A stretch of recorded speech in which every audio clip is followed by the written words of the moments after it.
Nous poursuivons cette édition avec un de nos titres, juste après le mariage. C'est tout un processus qui est enclenché et selon les cultures, c'est d'abord la chambre nuptiale, vient ensuite la période des 15 jours que la femme doit observer.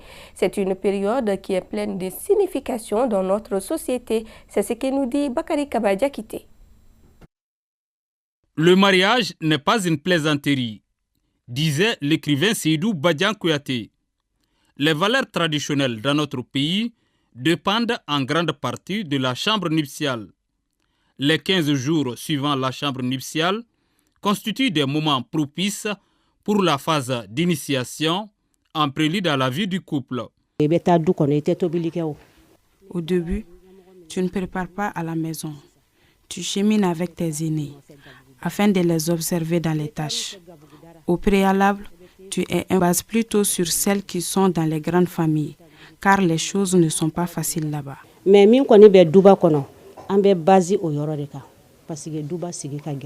L'islam a aussi sa lecture relative à ces faits marqués par une évolution sociale. Ce qui concerne les 15 jours après la chambre nuptiale est un phénomène ou un événement d'ordre culturel qui est lié à des cultures, à la culture des communautés, certains pour 2 semaines, d'autres pour 1 mois. Et cela a un objectif dans le but de permettre à la femme de s'imprégner davantage de réalité de la nouvelle famille dont elle a intégré, de connaître les traditions, de connaître les règles qui gèrent la vie de la famille. Donc, en réalité, c'est pour connaître les réalités de la famille. Les bonnes pratiques et les préceptes de l'islam se complètent. De toutes les façons, la logique demande la conformité dans nos actions pour une société où il fait bon vivre. Je demande à tout le monde de ne pas délaisser nos traditions. Les conseils donnés lors des mariages concernent l'homme et la femme. L'accent doit être mis sur le rôle des conseillères conjugales par les mamans.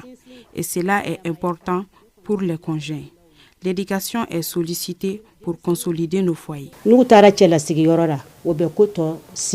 La religion ne va pas à l'encontre de chaque de tradition ou de culture qui ne va pas mettre en cause des principes de la religion. Et tout ce qui est bien sur le plan culturel, s'il n'y a pas de texte d'ordre juridique qui l'interdit, est considéré comme une partie intégrante de la religion. Le retour à nos valeurs est nécessaire. Dans ces cas, les uns et les autres doivent agir pour éviter l'effritement de nos valeurs.